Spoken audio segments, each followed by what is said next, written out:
Pretty much every bad behavior has its car stereotype. BMW drivers don't use indicators, Mercedes drivers own the road, Audi drivers are reckless, and compact family crossovers are overly cautious moving roadblocks. What if I told you that there is one single car model that's guilty of all of these? And more.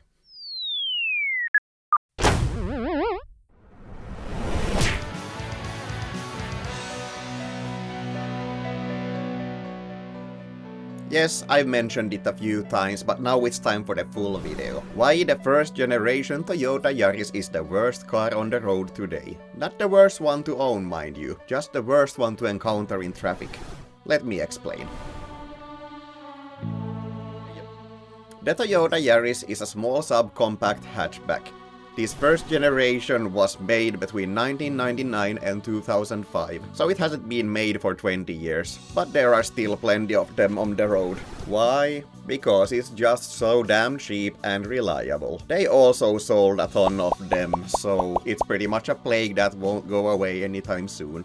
The second generation will probably take its place soon enough though. Because these cars are so popular, they are driven by all kinds of people. That means they're not all bad, but there are a few that stand out. Many who bought the new 20 years ago were already past middle-aged and still drive them to this day. That simply means that their senses just aren't what they used to be, so they might be overly careful and miss a few things here and there. Like the signs telling them not to enter the wrong end of a one-way street. Yes, I have seen this happen. Just a few weeks ago, one caused a minor traffic jam when slowing down to 40 in an 80 zone just because there was a speed camera.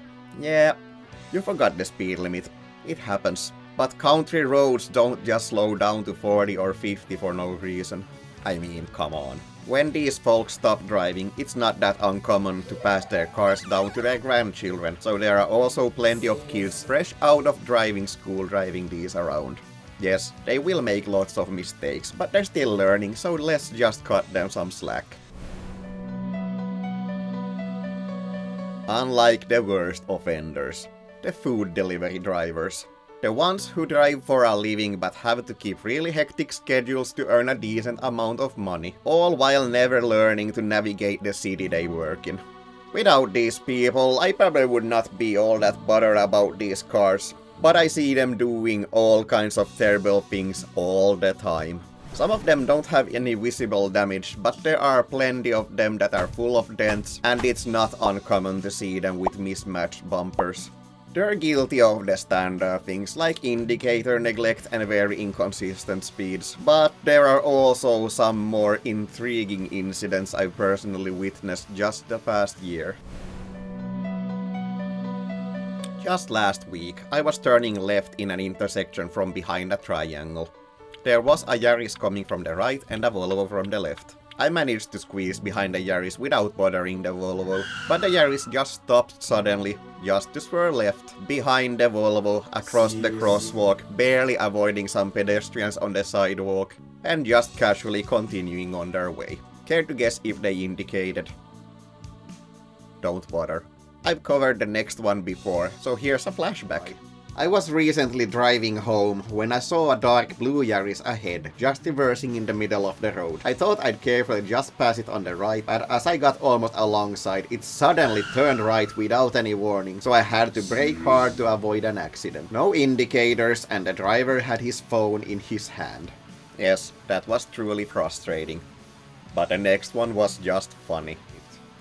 We had just gotten a bit of snow, so it was a bit slippery. I saw a grey Yaris crash into a traffic sign between the lanes of an intersection and witnessed another one just like it slamming into a barrier when failing to turn left at that very same intersection.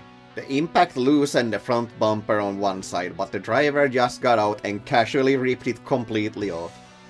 These incidents really tell how little these drivers care and why their cars are in such terrible shape.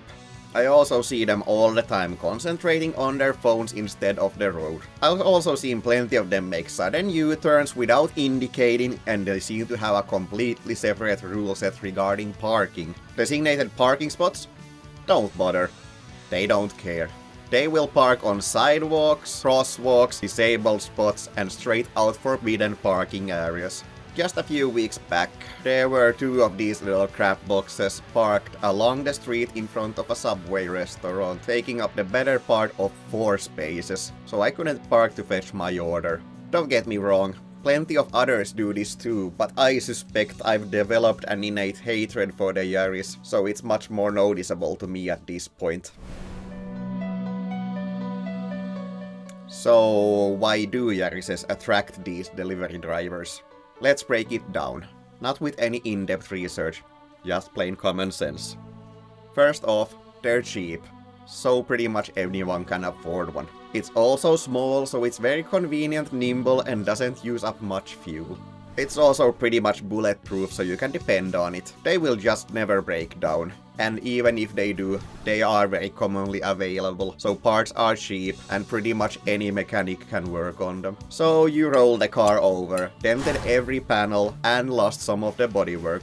No matter, easily replaceable, or just don't bother if it still works. Or just scrap it and get another one. They're not hard to find.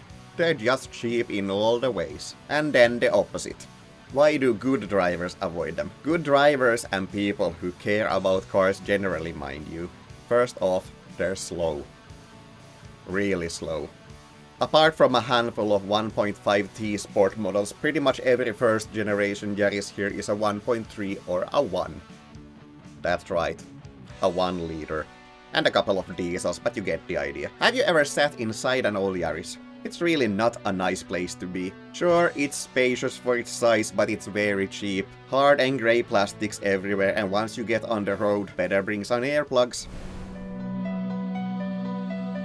Of course, these first generation cars will eventually disappear, but I've already seen a few of the second generation ones take their place. Maybe in 20 years the current one will see the same fate as these old ones. I personally suspect that these new ones are good enough so they won't actually get cheap enough, so maybe the Koreans will take over. Well, if you liked this video, here's the one featured earlier, there's the one YouTube recommends, here's the almighty subscribe button, and this is the corner the TV app ruined recently, so I won't even bother putting anything there. Have a good one.